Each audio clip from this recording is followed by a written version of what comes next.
Hello and welcome to Play by Play, brought to you by FavoriteSpace. I'm Nedum Onuoha and this is FG, and today we're going to be looking at some of City's best home goals from last season. Marmoush tries to range. Oh!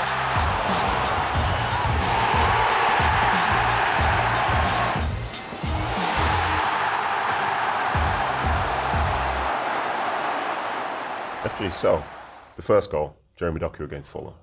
Do you remember it? I do indeed. Do you like it? Is it one of the best goals from last season? Yeah, absolutely. Jeremy Doku was sensational. All right, let's test it out. Let's try and see why you believe that to be the case. Okay, so we're going to start in a bird's eye view. The ball's going to get played back to Ederson here, which is as normal as you like. And I imagine he's going to take a touch, have a few more touches, look around, maybe find a short pass, long pass. Yep. What does he do? Something completely different first time, Nedum. And why do you think that is? I mean, it's pinpoint, firstly, but It also is a great ball. It starts the attack straight away. Okay. So when Erling's there about to take the ball down, and it's interesting that he's free to start with, who do you reckon should be close to him? Well, it'll be one of the attacking players, right? Yeah, it will. Oh, hang on a second. It's Rico Lewis. Yeah. So that in itself is different. I think this is one of the situations that teams struggle with when they play against City, is people can find themselves in so many different areas. But what I love from here is the fact, as I say, he's come to support him, and as he gets on the ball there, he's driving into the space. He's looking to progress the ball forward. And if I can pause this here now, I think what's going to be really, really interesting is the view in a second when we go to standard.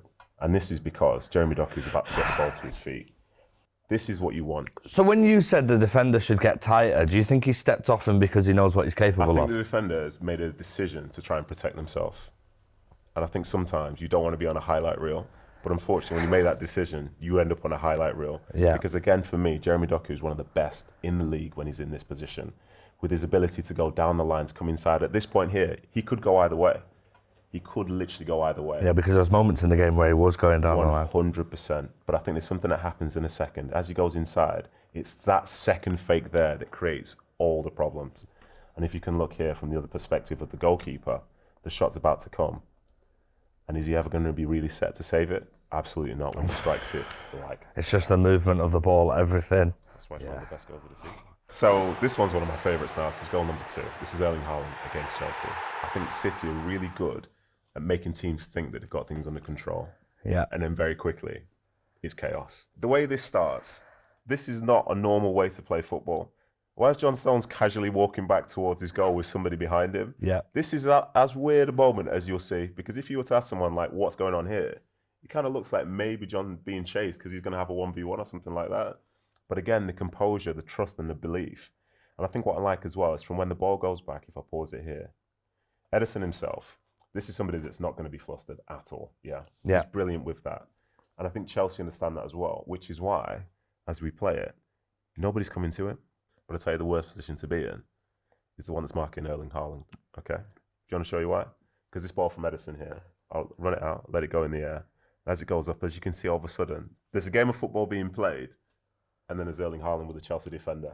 1v1. Let's see how that goes. This first bit here, you could say the defender's not done very well in the air, but Erling's 6'4", and he knows sometimes you don't necessarily need to win the ball. You need to stop the defender from getting the ball. Yeah. And when he does that, off he pops, and I've got to be honest, goalkeeper here. It happens so quick, this whole move, right? And that split second where Erling's obviously sensed the keeper's there. You're looking at it here on the standard camera. That's one of the weirdest views you'll see in football. Why is the goalkeeper there? Why is the defender there? And where's the rest of the... But also, would a usual striker take the shot here instead? A right-footed striker would. But he's obviously played to his strengths on purpose. 100%. And what I find really impressive about Erling is the fact that he acknowledges that the goalkeeper's there, but then still knows that he's got to try and beat the defender. And he gets that onto his left foot there, and that finish. Yeah, cool, it's just easy. As cool as you like. So goal number 3, Erling Haaland, again, this time against West Ham. Mm-hmm. This is a really good goal because I think it shows a bit of patience. It shows some quality, timing of runs and great composure. And this picture here, as you can see, everybody's going man-to-man from West Ham again. And again, this is something that teams think is a positive, but at times this makes it easier for City because Bernardo's able to beat his opponent here and he plays a good ball out to Akanji. And I've got to say at this point for Manu, he can see the space in front of him, but sometimes it can feel a bit risky to go into it. But what he does really, really well is the fact that he does go in and he's constantly surveying his options. And to pause it here, something I think is really impressive. there's an option here, but it's on Akanji's left foot to play it. Some players will always come back onto the stronger foot onto their right side, but he sees that and thinks, well, maybe this is the right thing to do, okay? So let's see how he goes about his business. Yes, he plays a great ball, and I think with that great ball, he probably gives information like to turn, okay? This is the way that City play. It's not necessarily about the person, it's about whoever needs to be in the right position to cause trouble for the opposition. So as we run this forward, he's driving into the space, but he's constantly looking for the right option. And what's the right option here, would you say? Is anything really on? Well, not really. I mean, at this moment in time, no. Yeah. If you look, he's got 4 players around him. You've got 1, 2, 3, and 4. I would potentially probably be looking further out wide rather than instead of Erling. Of course, Erling's the goal scorer in this. Yeah. But at this moment, so I'd basically probably it's a dead looking end. further out wide. Yeah. Okay, watch this. How about that for a ball? How about the timing of the run? And how about that finish? It's just so quick, so pinpoint. We can actually switch to one of the cameras so we can see Erling's view within the app as well. It's not breaking news to say that some of his movements are like the best we've seen ever. But I think it's the timing of things as well, because he knows Savinho's strengths. He knows when Savinho's going to likely play the pass. And for Savinho, it is a great ball, splits 2 defenders. But look at this run from Erling. Initially, he's on the player's shoulder, but then he decides, I'm going to dart across. And that's so well timed. This is one of the problems sometimes with playing in defence. As you can see with Erling here, he sees the number 26. If an attacker can see your back, you're not in control. Yeah, you're in trouble. I mean, this defender trouble. Doesn't know where he is, right? Doesn't know where he is. So when the 6'4" Norwegian absolute bullet train that can run into space with touch and composure as well, then all of a sudden times his run perfectly with the quality like Savinho there, before you know it, that initial strength, the touch, and the finish. Such a great finish as well, isn't it? Keeper's got no chance. Listen, it's a 10 for me, that. Yeah, I love that goal. So goal number 4. Okay. From a likely source, Nico. Yeah. In the last home game of the season against Bournemouth. A great goal. Let me show you why. Okay. So one thing about Bournemouth is that they spend a lot of time working on their press, and sometimes they'll go man-to-man.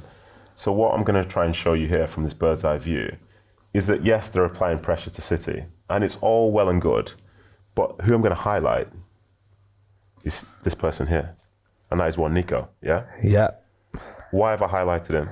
Because he's quite deep. He is quite deep at that point, and he's come to try and offer an option for the defender, which is perfectly reasonable. You know, and the pressure's on here. Bournemouth are on the front foot. You're seeing, for example, this defender, I think that's Cherki, is getting ready to run out full speed to go and try and affect the game. This is all well and good, okay? But the play develops, and City managed to break the press there with a nice bit of play. And again, Nico is still highlighted. He is, so considering he's going to score a goal, like, why is he still highlighted? Why is he a danger? Well, at this point, he's not. But this nice bit of play comes, and I think what's really impressive from my standpoint here is the fact that he sensed there's a chance to run into that space. And the defenders there are getting caught ball watching a little bit, would you say? Because you want to go and find someone to go and defend against, and sometimes it's a lot easier when the ball is around them. But he's made a run into that blind spot, and this is a great ball into the space in behind. But then even here, let's change the view. Let's go standard. It's not like there's a ton on at this point, and it's kind of contesting the moment. So, you know, obviously it's not going to be a goal, is there? It just won't be a goal. I thought you would have potentially looked to pass it as well. That's why. I mean, We could put, the finish. I mean, like, The roar in the stadium as well for this goal was look at that angle. It's The goalkeeper can't see it, yeah. but then also he can't see it because he doesn't expect Nico to have a shot. But the shot that he has, Yeah, it's a top great quality. finish. So goal number 5 happens to be Premier League goal of the season. So obviously it's one of his best goals of the year, obviously. And this one from Omar Marmoush. Obviously the strike speaks for itself, but how did he get the opportunity to do it? Can I take you on that journey? Please, take me on this journey, because what a goal this was. So immediately he's the player that's highlighted, yeah. And from this standard view, you can see that some of his movement, it's not a lot. There's walking around, but I think what's really good from a City perspective is the fact that the players are patient. There's Akanji, there's Gvardiol. Like, they're taking the time trying to make sure that they keep hold of possession. And at this point here, Marmoush is there. You could play him the ball, okay? But you don't, because you see the defender that I'm going to highlight here. He's keen to get in to Marmoush, but then also says senses the danger. There's a player over that way, okay? This is the bit for me that is really, really interesting, is the fact that for the way that City play, you get drawn towards watching the ball, but there's so many other things happening around it which set up certain moments. Like the only reason Marmoush has time and space here is because of the position of everybody else. Like you constantly have to make a decision against City. Is it this one or this one? Is it that one? Is it that one?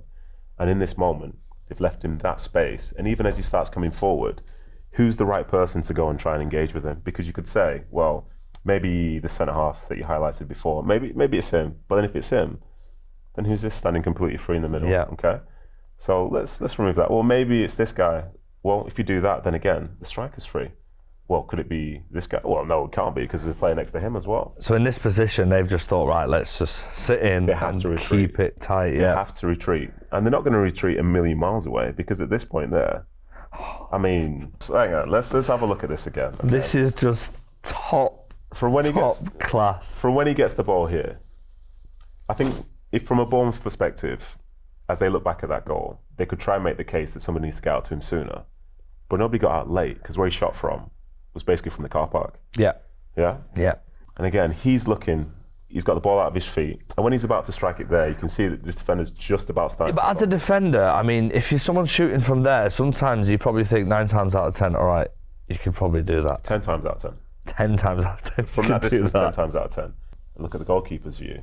You shouldn't be worried at that point. No. You can barely see him. So much reaction time as well, right? You've got all the time in the world. Well, that's what you thought. I think he's stretched. He stretched every muscle in his body to try and get to that shot from 40 yards out and come nowhere near it. And I think in my mind, that's why that is one of the best goals that we saw in that whole season. And to look at it again from this perspective, to get a real sense of how far out he was. Again, the patience from City is great. Move it left, move it right, force them to be making decisions all the time. Guess that's such a great assist from Kovacic, a little 5-yard pass on the halfway line. An assist is an assist, mate, but that I think is unbelievable. Wow. What a goal, Omar Marmoush. Thank you for joining us for Play by Play. Thank you for us. Hope you enjoyed it. I did indeed. Thanks for your insight. We'll be back. I will be. Thanks for hosting as well. Cool. Make sure you come back as well.